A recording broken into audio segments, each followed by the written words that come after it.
Alors, bonjour à tous. Je m'appelle Matt, je suis pasteur de l'Église. Je suis content que vous soyez là et j'ai hâte de présenter notre enseignante aujourd'hui. Et Cordula, c'est membre du corps de Christ depuis longtemps. Elle est à Marseille depuis combien de temps?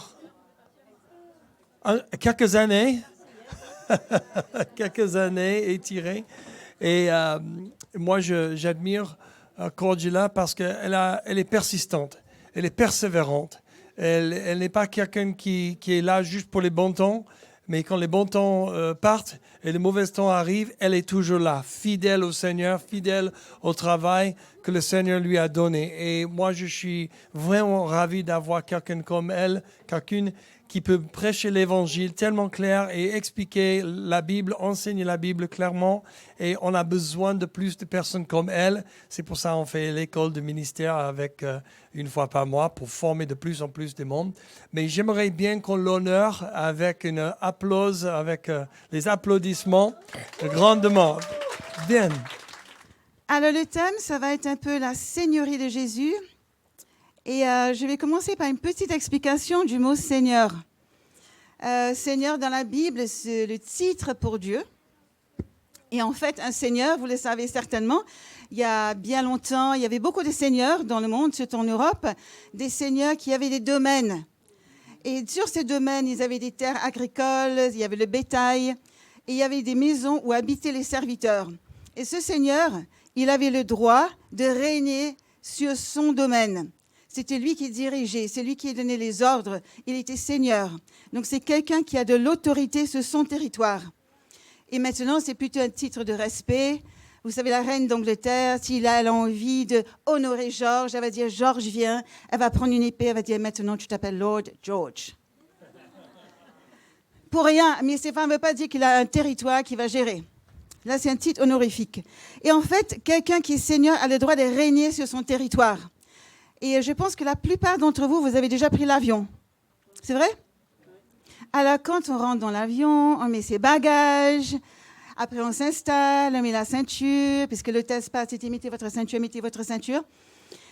Et puis, le test de l'air aussi s'installe. Et elle dit, le vol va bientôt partir. Et il y a toujours, vous avez remarqué, il y a toujours quelqu'un qui se lève en dernière minute et qui dit, oh mince, et puis il se lève pour prendre quelque chose dans sa valise. Et du bout de l'avion, on entend le test de l'air qui dit « Asseyez-vous, s'il vous plaît ». Mais c'est un ordre. Elle ne dit pas « Monsieur, excusez-moi, vous qui êtes au fond, est-ce que vous pourriez éventuellement vous asseoir parce que sinon on va retarder l'avion ». Elle dit « Asseyez-vous ». Et le test de l'air, c'est intéressant si vous remarquez, quand elle passe dans les couloirs, elle sourit, mais pas vraiment. Non, c'est vrai, c'est café, s'il vous plaît, attachez votre ceinture. Café, s'il vous plaît, non, vous ne pouvez pas aller aux toilettes maintenant. C'est après. Donc, il donne des ordres. Pourquoi est-ce qu'elle donne des ordres? Parce qu'elle a le droit de donner des ordres. Elle a reçu l'autorité. Et c'est la même chose pour beaucoup de domaines. Dans un restaurant, si vous commencez à casser les assiettes, le directeur va venir et va vous dire quittez mon restaurant. Il a le droit, parce que c'est le directeur, il a l'autorité. Et quelqu'un à qui on a donné l'autorité exige le respect et l'obéissance. Cette hôtesse de l'air, elle s'attend à ce que vous l'obéissez. Et si vous ne le faites pas, les pilotes vont venir, et là, ça risque de chauffer. Ils vont vous faire descendre de l'avion. Donc, un seigneur, c'est quelqu'un qui a de l'autorité et qui exige le respect et l'obéissance. Et Jésus est seigneur. Mais il est plus que seigneur. Il est seigneur de tous les seigneurs. Il est roi, mais il est roi de tous les rois. C'est lui qui est au-dessus de tout. Et il est roi, j'aime beaucoup ce verset, c'est un de mes versets préférés, Matthieu 28, 18. Toute autorité dans le ciel et la terre m'a été donnée. Pas un peu, pas beaucoup, toute autorité. Toute autorité. Il a autorité sur les éléments, sur les tempêtes. Il a l'autorité sur la maladie. Il a l'autorité à pardonner les péchés. L'autorité sur les démons. Les démons ont peur de lui, ils doivent partir. Il a l'autorité sur la mort. Il peut ressusciter des personnes. Il a l'autorité sur les miracles, la nourriture. Il multiplie les pains. Il transforme l'eau en vin. Mais Jésus lui-même a honoré son propre Père. Il a honoré et il a dit que je ne ferai que ce que mon Père me demande de faire. Et les disciples, je ne sais pas si vous avez remarqué, ils ne disent jamais « Jésus, s'il te plaît », ils disent « Seigneur, Maître, Seigneur, Maître ». Donc ça, c'est juste un petit mot par rapport à Seigneur. Et maintenant, le thème d'aujourd'hui, en fait, c'est un super thème que vous allez aimer, vous allez vous régaler. Ça s'appelle « Renoncer à tous nos droits ». C'est pas beau, ça? Renoncer à nos droits. Alors, je rappelle quand même que Jésus, il avait énormément, et il a toujours énormément de compassion pour les gens en détresse. Donc, si aujourd'hui, vous êtes dans une grande détresse, Jésus a toujours, dans toutes les histoires des évangiles, été là avec sa compassion pour protéger, pour guérir, pour sortir les gens, pour délivrer. Sa compassion dépasse, n'a pas c'est infini. Mais il est aussi exigeant. C'est un compagnon de route extrêmement exigeant pour ceux qui veulent le suivre. Et il va nous demander à certains moments de renoncer à des choses. Et renoncer à nos droits, en fait, pour vous encourager dès le début, renoncer à nos droits, c'est libérateur. C'est un peu comme le pardon. Personne ne veut pardonner. Moi, je n'aime pas pardonner, personne n'aime. C'est toujours difficile, mais il faut le faire. Et quand on le fait, on se sent soulagé, on se sent libéré. Et renoncer à nos droits, c'est la même chose. Et en fait, renoncer à nos droits, ça ne veut pas dire que j'ai ce schtroumpf là. On va dire que c'est une maison qui coûte une fortune ou alors un bijou, quelque chose. Ça ne veut pas dire que vous dites, bon Seigneur, ce que je possède, je le jette, tu fais ce que tu veux avec, ça ne me regarde plus. Ça, c'est le fatalisme. Ça, c'est je ne m'inquiète pas. Renoncer à nos droits, c'est ce que Jésus veut qu'on fasse, c'est qu'on lâche prise, qu'on dise, OK, Seigneur, voilà ce qui m'appartient, ma maison, ma voiture, mon travail, tout ce que j'ai, ma réputation, je te donne la liberté. Tant qu'on fait comme ça, on est en train de contrôler notre vie. Et Jésus veut vraiment qu'on libère. Et ce qui est magnifique, c'est quand on fait ça, si vous pensez à Abraham et Isaac, Dieu a dit à Abraham, je veux que tu me donnes ton fils, le seul, enfin le deuxième, je veux que tu me le donnes. Et Abraham, le lendemain, est monté pour offrir son fils. Immédiatement, il est parti. Il n'a pas dit, attends, il faut discuter. Il est parti immédiatement. Et en fait, il a fait, OK, Seigneur, je te donne Isaac, mon fils. Et Dieu lui a dit, c'est bon. Je voulais juste savoir si tu allais faire non ou si tu allais faire, je te donne. Donc, ça, c'est quelque chose que Dieu nous demande parfois. Et j'aimerais qu'on lise un passage ensemble. Vous allez voir que Jésus est exigeant. Et c'est un passage dans Luc 9. C'est le passage, voilà, Luc 9. Donc Jésus est en route avec ses disciples. Et pendant qu'ils étaient en chemin, un homme vint dire à Jésus, « Je te suivrai partout où tu iras. » Et Jésus lui répond, les renards ont des tanières et les oiseaux du ciel ont des nids, mais le Fils de l'homme n'a pas un endroit à lui où prendre du repos.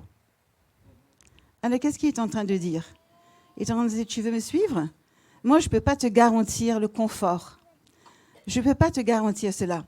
Jésus n'avait pas de villa à Jérusalem, il n'en avait pas à Bethléem non plus. Il n'avait pas de luxe. Donc, il me dit, tu veux me suivre, mais sache que ça peut être difficile. Et en fait, ce passage, c'est vrai qu'on va tout lire, ce passage, souvent, ça s'adresse à des futurs missionnaires, mais c'est pour tout le monde. Et justement, j'en parlais récemment avec des missionnaires, et je sais qu'il y en a plusieurs ici dans cette salle. On a parfois vécu ce genre de choses, ce qu'on est ici. Mais ça continue. Donc Jésus dit à un autre, suis-moi. Encore une fois, il ne dit pas, est-ce que s'il te plaît, tu pourrais me suivre? J'aimerais bien que tu viennes dans mon équipe. Il ne dit pas ça, il dit, suis-moi. Il donne un ordre. Et cet homme lui dit, il reconnaît, il dit, Seigneur. Il reconnaît que Jésus a une autorité. Seigneur, permets que j'aille d'abord enterrer mon père. Permets que j'aille d'abord enterrer mon père. Et Jésus lui dit, bien sûr. Ah ben non, il ne dit pas ça. Il lui répond, laisse aux morts le soin d'enterrer les morts. Quant à toi, va proclamer le règne de Dieu. C'est fort, hein? C'est violent. Donc, quand il dit laisse aux morts, c'est les morts spirituelles, bien sûr. Et j'avais écouté un enseignement de John Bevere sur ce passage qui était lié à la destinée. Il a dit que tant qu'on n'est pas capable d'obéir à ces points que vous allez lire dans ce passage, on n'est pas apte à entrer dans notre destinée. Et il a expliqué aussi que au Moyen-Orient, pour les enterrements, C'est un peu comme nous aussi. Quand les parents meurent, c'est à nous de nous occuper de l'enterrement, de tout faire. C'est à nous de nous occuper pour honorer nos parents. Mais au Moyen-Orient, c'était le fils aîné qui devait le faire. Il devait s'occuper de tout. Et après, il se retrouvait à la maison, il y avait le partage de l'héritage. Et le fils aîné avait la double portion. Alors là, ce que Jésus est en train de lui dire, non, tu ne vas pas à l'enterrement, laisse tomber les traditions, tu me suis moi, et laisse tomber les finances, ton héritage. Donc déjà, Jésus s'est adressé à la sécurité, au confort, finances et traditions. Et ça continue. Un autre encore lui dit, je te suivrai, Seigneur. Et il reconnaît aussi que c'est Seigneur. Mais, permets-moi d'abord de faire mes adieux à ma famille. Et encore une fois, Jésus dit, mais bien sûr. Ah ben non. Si on lit, Jésus lui répondit, celui qui regarde derrière lui au moment où il se met à labourer avec sa charrue n'est pas prêt pour le règne de Dieu. Donc c'est chaud. Et il faut savoir qu'à l'époque aussi, quand on disait au revoir, c'est pas comme maintenant dans le pays en Occident. Si on veut partir, on rentre chez soi, on dit papa, maman, il y a quelqu'un dehors qui m'attend dans la voiture, il s'appelle Jésus. Je vais faire un tour avec lui, je prends un sac, mon petit sac à dos, je t'envoie un SMS et je pars. Mais là, c'était pas là. Là, c'était voir la famille, je m'en vais, je ne sais pas quand je reviendrai. Et là, il fallait faire un festin. Il fallait trouver la vache, la découper, la tuer et faire un festin. Et ça allait durer longtemps. Et en fait, avec tout ça, Jésus est en train de dire, si tu veux me suivre, tu dois être disposé à quitter sécurité, confort, finances, tradition, relations, famille et aussi amis. Et c'est vrai que je l'ai dit, mais c'est vrai que c'est intéressant pour ceux qui ont été appelés à la mission, on le sait, quitter notre famille, quitter notre pays, la famille en Afrique du Sud, la famille aux États-Unis, et parfois on manque des occasions d'être avec la famille. Mais quand Jésus nous appelle, c'est la chose à faire. Mais c'est valable pour tout le monde. Hein. Vous êtes peut-être appelé à travailler dans un ONG au nord de la France, et pendant ce temps-là, il y a une fête de famille à Marseille que vous loupez. Mais Dieu vous a demandé de faire quelque chose au nord. Donc, je vous rassure quand même, il y a quelque chose, c'est vraiment quelque chose que Dieu nous demande, mais surtout, il veut voir notre attitude de cœur. C'est surtout l'attitude de cœur. Et très souvent, Jésus ne nous demande pas de couper les relations avec nos familles, mais c'est lui avant. Et bien sûr qu'on doit honorer nos parents, et bien sûr qu'on doit passer du temps avec eux, mais c'est lui d'abord. Ensuite. Et la même chose pour notre pays. On peut aimer notre pays, on doit aimer notre pays. Mais si Dieu nous dit, moi je veux que tu quittes la France et que tu ailles me servir en Indonésie, ben, il ne veut pas qu'on dise non, je tiens à la France. Ça va être OK, si tu veux. Donc, et juste une petite précision en parenthèse, je ne pense pas que Jésus parle, quand il dit de quitter la famille, qu'il parle aux parents avec des petits-enfants. Donc les petits-enfants, forcément, les parents ne sont pas appelés à les abandonner. Mais là, c'est vraiment... Et en fait, ce que Jésus veut faire dans tout ça, si on est attaché, je suis attaché à ma famille, lié, pas dans le bon sens, on peut aimer sa famille, mais qu'on est attaché comme ça, ou à notre bien, notre maison, je suis attaché, jamais je ne donnerai ma maison, c'est ma maison. Non, c'est ma voiture. Non, c'est mon travail, je ne donnerai pas, c'est mon poste. À ce moment-là, Jésus, non, je veux que tu fasses ça. Je veux que tu fasses ça. Et on peut continuer à aimer notre travail, on peut continuer à aimer notre famille, mais il ne faut pas qu'on soit liés. Je connais des personnes qui sont liées à leurs biens. Ils sont liés comme ça, ils ont beaucoup de biens et ils sont malheureux. Parce qu'ils sont toujours comme ça, toujours comme ça. Et j'ai une autre amie qui a aussi beaucoup de biens et elle est comme ça. Oh, c'est pas grave, elle est heureuse. Et plus elle donne, plus elle en a. Donc le but de Jésus, quand il nous dit dans ce passage, ce n'est pas de nous dire de tout arrêter, mais il veut nous détacher, il veut qu'on soit comme ça, avec tout ce qu'on a. Et je voudrais juste partager quelque chose sur l'armée. Je n'ai jamais été dans l'armée, mais on m'a dit que dans l'armée, les troupes d'élite, par exemple les GIGN, aux États-Unis, c'est les US Marines, ou le Mossad en Israël, ce sont des élites, des groupes d'élite. Ce n'est pas le petit soldat. Ce sont les élites, ce sont les tops des tops, c'est les Superman, les Batman, c'est tous ces gens qui savent tout faire. Mais ils ont un entraînement hyper intensif, extrêmement dur. Et il y a très, très peu qui passent le test. Il y a très peu qui passent. Ils doivent faire preuve d'endurance, d'obéissance, de courage, de loyauté. Ils doivent pouvoir supporter la torture. Ils doivent pouvoir supporter la famine et savoir faire face à l'ennemi. Donc, leur entraînement, parfois, pendant une semaine, ils ne dorment pas. Pendant une semaine, ils n'ont rien à manger. Ils doivent continuer à ramper et essayer de... Et après, on les prend et on les harcèle. Ils font les tests pour savoir s'ils tiennent le coup. Donc, c'est extrêmement dur. Il y a très, très peu qui passent. Mais ceux-là sont choisis. Ils font partie du GIGN. Ils font partie de ces groupes. Donc, ça, c'est les critères pour l'armée, pour la section d'élite. Les sportifs, c'est la même chose. Si on veut faire partie des Jeux Olympiques, ben, je crois que tous ici, on n'a aucune chance. Parce qu'il faut commencer très tôt. Très tôt. Et ensuite, il faut, à partir de ce moment, c'est l'entraînement, 4 heures, 5 heures par jour. On ne sort pas, on ne va pas à la fête, on ne regarde pas la télé, on ne regarde pas le téléphone, on ne sort plus, on ne mange pas, on ne mange pas des sucreries et des horreurs. Donc, c'est vraiment que ça. Pour ensuite essayer de gagner. Donc, c'est des critères très, très forts. Et les coachs qui sont là, ils sont très durs. Alors, Dieu aussi a des critères. Quand on veut suivre Jésus, il a des critères aussi. Mais ces critères, justement, sont par rapport à ces versets. Sa question est, est-ce que tu fais tes choix en fonction de la sécurité? Est-ce que tu fais tes choix en fonction de ton confort? Est-ce que tu fais tes choix en fonction des volontés et des désirs de ta famille? Est-ce que tu fais tes choix en fonction de l'argent? Et ça, c'est la question qu'il pose. Et c'est pour ça qu'il y a ce passage. Quand Dieu nous demande quelque chose, est-ce qu'on dit, oui, mais enfin, je ne sais pas, au niveau, là, tu me demandes d'aller faire partie avec une ONG pendant 1 an pour aider au Soudan, ils sont désespérés, mais je vais gagner beaucoup moins. Non, si Dieu te demande d'y aller, ben, tu y vas. Ben, tu y vas. Et en plus, ce qui est magnifique, quand tu dis, OK, Seigneur, je quitte la belle France, ce qu'il va faire aussi, il va dire, OK, merci d'avoir dit. Et ensuite, il te donne encore d'autres cadeaux. Parce qu'une fois qu'on a obéi, il donne, il donne, il donne, il donne. Et ça, je vois que ceux qui ont appris à le faire, on le sait.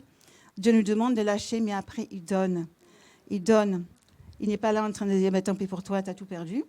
Ce n'est pas du tout ça. Alors, je continue avec les choses que Dieu peut nous demander. Le droit à la vie. Renoncer à la vie. Esther, dans le chapitre 4, 16, son oncle Mordecai lui a dit, Esther, il n'y a que toi qui peux nous sauver. Il n'y a que toi. Et tu dois aller voir le roi. Et elle a dit, non, le roi, je ne peux pas aller le voir. Il va me tuer. Il peut me tuer. Et son oncle lui a dit, ah non, non, il n'y a que toi. Et finalement, elle a dit, OK, jeûnez tous, s'il vous plaît, et je vais y aller. Et si je meurs, je meurs. Si je meurs, je meurs. Vous connaissez la suite de l'histoire, elle n'est pas morte. Mais vous savez qu'il y a des chrétiens dans les pays persécutés aujourd'hui qui sont morts à cause de leur foi. Ils ont choisi, ils ont dit, non, Jésus, c'est toi, et s'il faut, je vais mourir. Donc le droit à la vie, donc Jésus nous demande ça. Et je sais que même ici, en France, des anciens musulmans, s'ils se convertissent, et dans les quartiers où ils sont persécutés, harcelés. Donc c'est violent. Donc Jésus, quand il dit, avec moi, il n'y aura pas forcément de la sécurité, le confort. Il y a des gens qui le vivent. Et peut-être, ou alors vous êtes une famille athée. Et quand vous vous êtes convertis, vous avez reçu aussi plein d'attaques, plein d'accusations. La deuxième chose ici, c'est le droit à la liberté. Paul était en prison. Et on sait qu'il y a beaucoup de chrétiens dans beaucoup de pays qui sont en prison à cause de leur foi. Mais ils ont choisi, on entend parler de pasteurs qui sont emprisonnés, on entend tout ça. Oui, Jésus nous demande ça. Bon, nous, on a encore de la chance. Mais c'est juste pour le savoir et peut-être nous pousser à prier pour ces personnes. Le droit à notre pays, à notre culture, à notre langue, notre famille, nos amis. Quand Dieu nous demande de quitter, de partir, de quitter notre culture, de quitter notre langue, d'aller dans un pays où il faut apprendre une autre langue, est-ce qu'on dit non, je veux rester en France et parler le français et je veux ma baguette tous les jours? Ou est-ce qu'on dit, OK, tu veux que j'aille, je ne sais pas, au Sénégal? Donc ça, c'est des choses où il faut essayer d'être ouvert. Mais je vous rassure, Dieu ne demande pas à tout le monde tout ça. Hein. Je vous rassure tout de suite, c'est pas tout le monde. Le droit à gérer notre temps. Pour moi, c'est difficile parce que j'ai toujours 1000 choses à faire, mais il faut que je laisse le Seigneur me montrer quelles sont les choses qui sont prioritaires, qui sont importantes. Le droit de gérer notre argent. C'est pas notre argent, en fait, c'est l'argent de Dieu. c'est lui qui gère, c'est lui qui décide. Et c'est à voir avec lui qu'est-ce qu'on fait, qu'est-ce que je fais avec ça. Le droit d'être traité avec justice. On a tous envie d'être traités avec justice.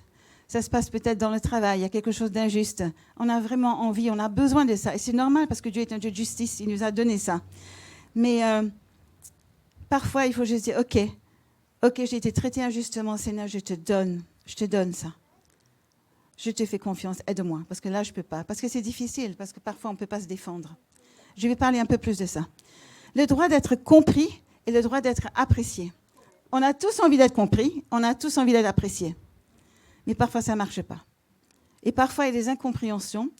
Parfois, c'est culturel. On a envie de faire quelque chose de bien pour la personne, mais culturellement, c'est exactement le contraire. Et la personne est fâchée alors qu'on avait envie de bénir la personne. Et le dernier, j'ai envie de m'arrêter un peu sur celui-là, le droit à notre réputation. Le droit à notre réputation. Et je vais citer un exemple. On m'a raconté ça, je ne sais pas si vous êtes au courant, mais Billy Graham, qui connaît Billy Graham ici? Bon, tout le monde le connaît. C'est l'évangéliste le plus connu au monde, parce qu'il a fait des campagnes d'évangélisation dans le monde entier, des campagnes d'évangélisation, des centaines de milliers de personnes. Et au début de son ministère, il lui est arrivé quelque chose. Il avait préparé, je crois, une de ses premières campagnes, si ce n'est pas la première campagne, dans une ville. Et donc, personne ne le connaissait. Donc, il y a une conférence de presse. Et il y a les journalistes qui ont dit, mais c'est qui ce Billy Graham? C'est qui? Et ils avaient invité 3 pasteurs. Ils ont dit, mais c'est qui? Vous le connaissez? Il y a un pasteur qui a dit, alors là, c'est le pire. C'est le pire quand il prêche l'évangile. C'est horrible. Il n'y a que Satan qui est pire que lui. C'était un commentaire, je ne sais pas bien le traduire en français. Et ensuite, ils l'ont mis dans les journaux. Donc, imaginez ce que Billy Graham a ressenti. Mais il ne s'est pas laissé faire. Il a fait sa campagne d'évangélisation. Et les années ont suivi. Et de plus en plus, Billy Graham a été connu. Il a été invité. Il a été utilisé par Dieu. Moi, je suis le fruit de son travail. Je me suis convertie grâce à lui. Toi aussi, il me semble? Parce que tu as souri tout à l'heure. Oui, non. OK. Mais en tous les cas, les attaques qu'il a reçues, Frère André, qui est le fondateur de Porte Ouverte pour le travail pour les chrétiens persécutés, la même chose lui est arrivée. Il vient de Hollande, il paraît qu'on l'a critiqué. Il a été méprisé. Mais pendant ce temps-là, pendant qu'on les critiquait, qu'on essayait de le casser, il avait déjà écrit son livre. Son livre était en train d'être imprimé. Et son livre est sorti et les gens se sont arrachés son livre. Et là, sa réputation est venue. Mais elle était très mal. Et quelqu'un lui a dit, ne t'inquiète pas, Dieu va restaurer ta réputation. L'apôtre Paul, on l'a vu dans Corinthiens, l'apôtre Paul a été critiqué. Il avait implanté une église à Corinthe. Il avait évangélisé, les gens se sont convertis. Il est parti. Et pendant son absence, les gens ont commencé à les critiquer. Ça l'a tellement affecté, ça l'a tellement blessé, qu'il a écrit dans le 2e épître, il a essayé de s'expliquer. Mais surtout aussi, il a essayé d'expliquer parce que quand la réputation est détruite, on perd notre autorité. Imaginez que Paul rentre maintenant, et juste avant qu'il vienne, quelqu'un a dit « Ah non, il ne faut pas l'écouter parce que lui, on ne sait jamais. Hein. » Immédiatement, il y aura une espèce de réticence. On ne voudra pas vraiment l'écouter. Et quand on a une perte de la réputation, c'est une perte d'autorité dans les ministères. Et je crois que la plupart de ceux qui sont en responsabilité, je pense que Matt a vécu ça, moi je sais que je l'ai vécu dans d'autres, quand il y a la médisance qui vient, il y a une perte d'autorité. Parce que, mine de rien, il y a des gens qui se posent des questions. Ils disent, peut-être qu'il y a un fond de vérité. Et ces gens viennent. Et c'est aussi une perte dans le travail. C'est peut-être pas nécessairement dans les ministères que pastoral ou autre. Dans le travail, vous travaillez bien et quelqu'un dit quelque chose contre vous et ça détruit votre réputation. Subitement, votre supérieur se pose des questions. Il devait vous donner un poste, mais finalement, il hésite, il donne à quelqu'un d'autre. La perte de la réputation, c'est une perte d'autorité dans le travail, dans les ministères et une perte de relation. Parce que d'office, les gens ne font plus confiance. Il y a ceux qui vont être « Ok, j'ai compris, c'est faux », ils vous font confiance. Mais il y en a d'autres qui vont dire « Je ne sais pas, je me demande ». Et j'aimerais rajouter dans ce lot, parce que je sais qu'il y a pas mal de personnes ici qui ont vécu un divorce. C'est la même chose pour un divorce. il y a perte d'autorité, il y a perte de relation. Ce n'est pas juste une histoire de couple, c'est tous les gens autour. Tous les gens autour, les amis du couple sont en train de se dire « Ah, je voulais faire une fête d'anniversaire, j'invite qui ?» Le mari ou la femme? Ils doivent prendre position. La famille se dit ben alors j'invite qui pour la fête de Noël? Celui-là ou l'autre? Donc c'est une perte de relation et c'est beaucoup, et c'est douloureux, et c'est violent.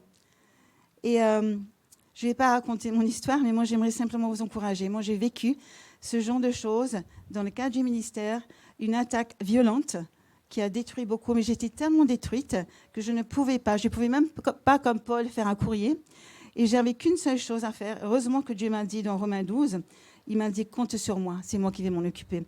Et j'étais obligée de dire, Seigneur, je te donne ma réputation, parce que ce n'est pas une question de réputation, je ne me sens pas bien, je ne pouvais plus travailler, tu perds ta possibilité, ton autorité. Je te donne ça, je fais ça.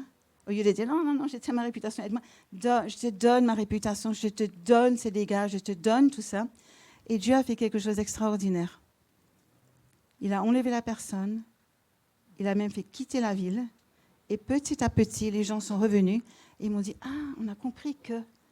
Et tout s'est remis en place. Et pendant longtemps, j'avais un peu des doutes. Quand les gens venaient me voir, ils me disaient, c'est toi, Cordula? Et je me disais, ça veut dire quoi, ça? C'est bon, c'est mauvais. C'est bon, c'est mauvais.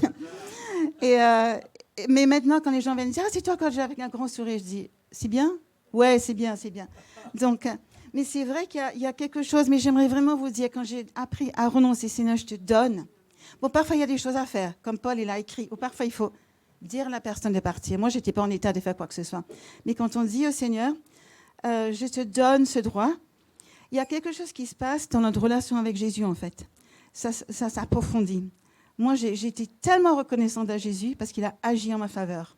J'étais incapable, il a agi. Et donc, dans tout ce domaine de renonciation,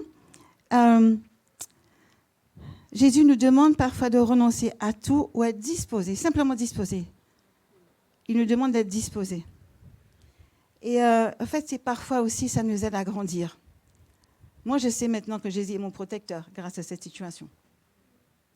Et j'aimerais dire que si on sent de la colère, de la frustration, c'est qu'il y a un domaine dans lequel on n'a pas renoncé. Et ça peut être des petites choses. Des petites choses. Moi, récemment, 2 jours de ça, j'étais en train de voir, parce que je dois partir en voyage dans 10 jours, et j'étais en train de regarder qu'est-ce qui se passe. Et j'ai lu, il y avait des grèves, il y a des possibilités de grève à l'aéroport, des possibilités de grève de l'avion, des possibilités que le Covid revienne et les passes sanitaires. Et je me suis mise en colère, j'étais frustrée, je me suis dit, c'est pas possible. Encore une fois, je ne pourrais pas voyager.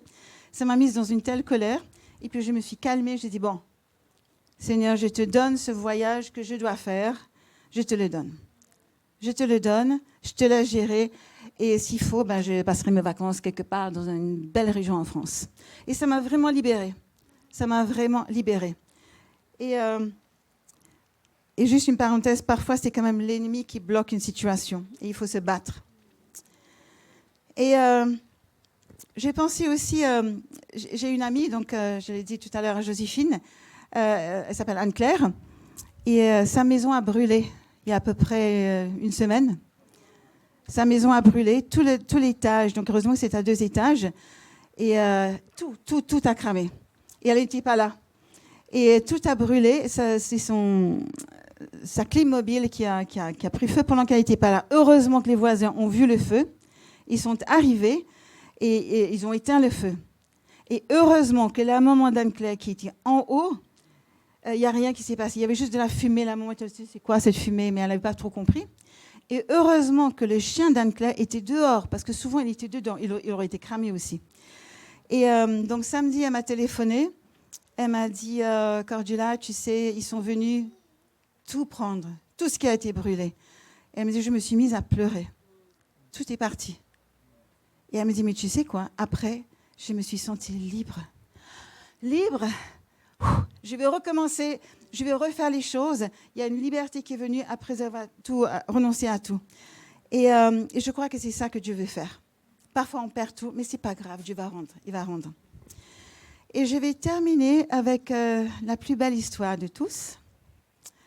Jésus a vaincu parce qu'il a renoncé à ses droits. Jésus a vaincu parce qu'il a renoncé à ses droits. Il a renoncé à ses droits de fils de Dieu. Il aurait pu dire, je suis le fils de Dieu pendant qu'il était sur terre. Donnez-moi honneur, donnez-moi gloire, donnez-moi réputation. Je veux mes richesses. Mais il a renoncé à tout.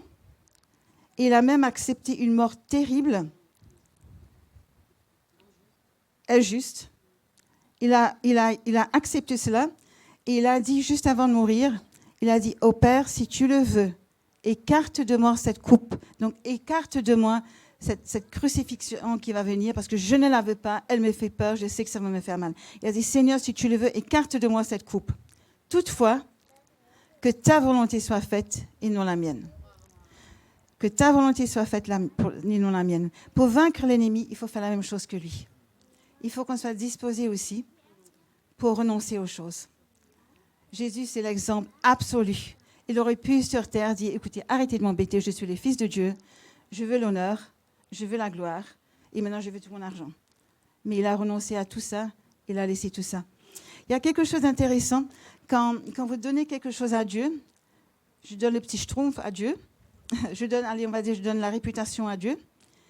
Si je donne à Dieu, l'ennemi, comme d'habitude, il va toujours revenir, il vient toujours pour essayer d'attaquer, il va venir pour essayer d'attaquer, et puis il va se retrouver devant une main vide et va se dire, ah mince, je ne peux rien faire. Il ne peut plus m'attaquer à ce niveau-là.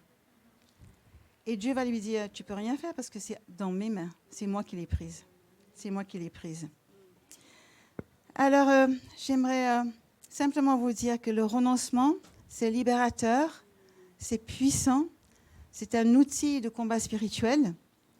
Et en le donnant à Dieu, vous désarmez l'ennemi, il ne peut plus vous affecter. Si vous dites, je veux ma maison, ou si vous dites, Seigneur, si tu veux que je donne ma maison, l'ennemi ne peut plus venir, parce que la maison, finalement, appartient à Dieu. Donc, j'aimerais vous inviter à faire quelque chose. Je ne sais pas si en entendant ça, vous avez pensé à une ou deux choses, où vous sentez peut-être que vous devez renoncer à quelque chose. Donc, sentez-vous libre de vous lever. On peut tous se lever si vous voulez. Et on va prier. Et vous pouvez, dans votre cœur, remettre ce domaine. Peut-être qu'il y a une situation injuste dans votre travail, ou lors des études, ou dans votre famille. Donc, on va se lever. Et juste dans votre cœur,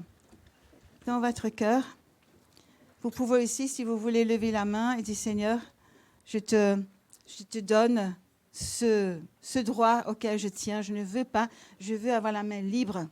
Je veux avoir la main libre.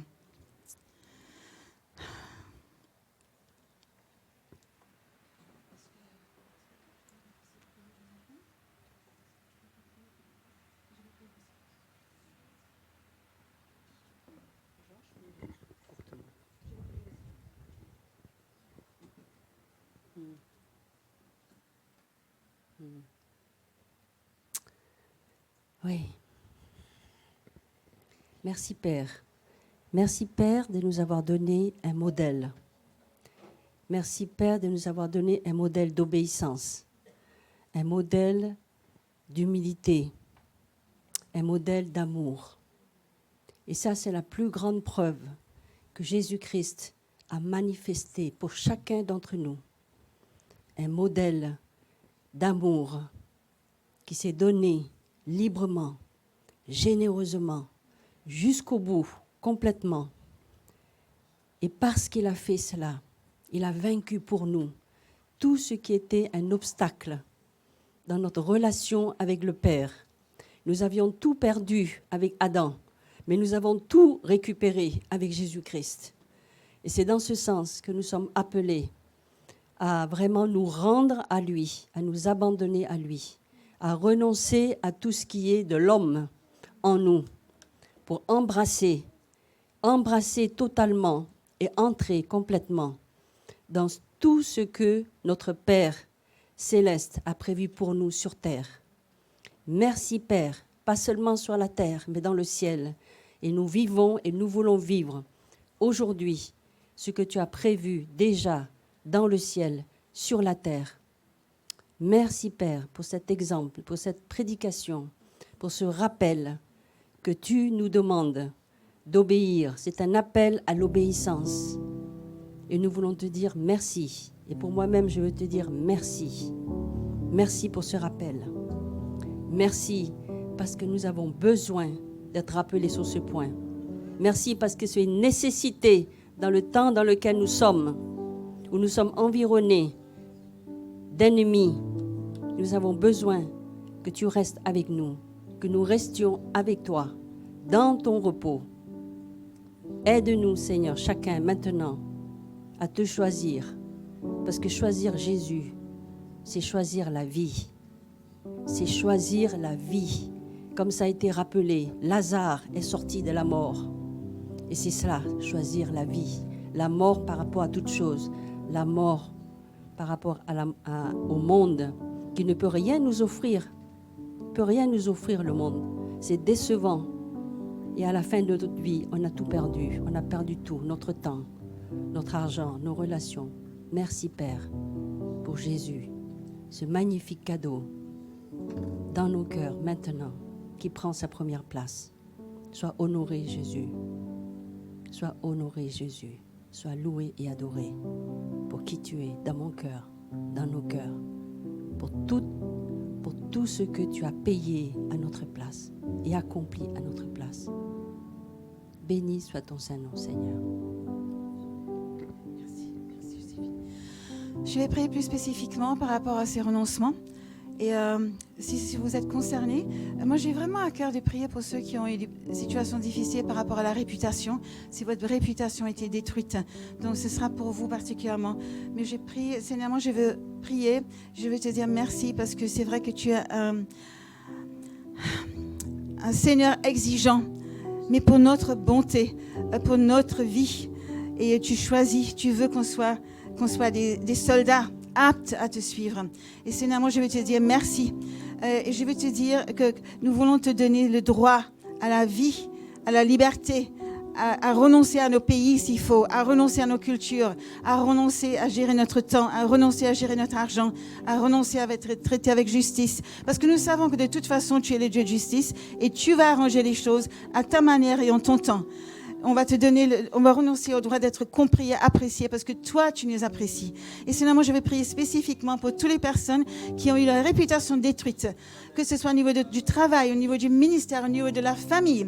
Sinon, moi, je sais que toi, tu les vois et tu les connais et tu vas restaurer cette situation. Mais sinon, je te prie qu'en attendant que ce soit restauré, qu'ils puissent vraiment te dire, Seigneur, je te donne ma réputation, tant pis ce que les gens pensent, même s'ils se trompent, même s'ils m'accusent, même s'ils me méprisent, même si on m'invite plus aux fêtes de famille, je te donne ça. Et Seigneur, moi, je prie de les bénir, je te prie de les encourager, je te prie de les fortifier au nom de Jésus. Au nom de Jésus. Et nous voulons dire aussi à l'ennemi, tu n'as plus le droit de les écraser comme ça, parce qu'ils vont donner, ils vont tout donner à Jésus et ils seront libres. L'ennemi ne peut plus rien prendre puisqu'ils ont donné. Ce qu'ils ont donné à Jésus n'est plus accessible à l'ennemi. Oui, au nom de Jésus. Au nom de Jésus. Alléluia. Alléluia. Alléluia. J'aimerais faire quelque chose. Ah, c'est une surprise pour la personne. OK. Est-ce qu'on peut juste dire merci à Cordula pour ce message important? Absolument. Elle commence notre nouvelle série qui s'appelle Disciples. Donc, les prochains quelques dimanches, on parle des caractéristiques des disciples de Jésus. Vous pouvez vous asseoir. Mais aussi certains messages qui seront très percutants. Et je crois qu'ils vont vraiment libérer les gens. Mais je voulais juste ajouter quelque chose. Une citation que j'ai lue hier matin dans mes dévotions. Et c'était un poète, Rabindranath Tagore, de Bengali. Du Bengali, on dit? Du Bengale, de fin du 19e et début du 20e siècle. Et c'est surtout connecté avec ce message de vraiment délaisser de nos droits. C'est vraiment le clé pour la victoire. C'est de ne pas prendre les choses pour nous-mêmes. Le droit de faire ce que je veux quand je veux le faire, c'est le premier droit à lâcher. Mais c'est tout connecté avec notre liberté. Et nous avons mal défini la liberté souvent. Et je trouve que cette poète a bien dit quelque chose. Il a dit, « J'ai sur ma table une corde de violon. Elle est libre de bouger dans la direction que je veux. Si je torde une extrémité, elle réagit. Elle est libre. Mais elle n'est pas libre de chanter. Alors je le prends et je le fixe dans mon violon. Et je le lie, et lorsque il est lié, il est libre pour la première fois de chanter. » C'est notre fixation à Jésus à 100% quand on est vraiment libre de devenir la personne qu'il avait dans son œil quand tu as été créé. Quand on n'est pas fixé à Jésus, on n'est pas lié à Jésus, on ne perd pas notre liberté de faire ce qu'on veut quand on veut le faire, on ne peut jamais chanter les chansons pour lesquelles nous a été créés. Et j'aimerais bien juste dire, je vous aime avec tout mon cœur. Je vous aime, je pense que vous êtes formidables. Et j'ai un honneur incroyable d'être le pasteur de tel un peuple. Vous êtes plus que brebis pour moi. Vous n'êtes pas juste des brebis, hein? Vous êtes des gens. Vous êtes des vrais gens. Et j'aimerais bien vous bénir pour passer une bonne semaine. Donc levez-vous s'il vous plaît. Je proclame la bénédiction de Dieu sur chaque personne ici qui marche dans la protection de Dieu et dans la provision incroyable et inattendue cette semaine. Que ton nom soit honoré dans toutes leurs attitudes, dans toutes leurs pensées et dans tout leur comportement. Que ton nom soit glorifié, Jésus. Amen. Amen. Soyez bénis. Passe une bonne dimanche, bonne semaine. Et dis bonjour à quelqu'un avant que tu partes.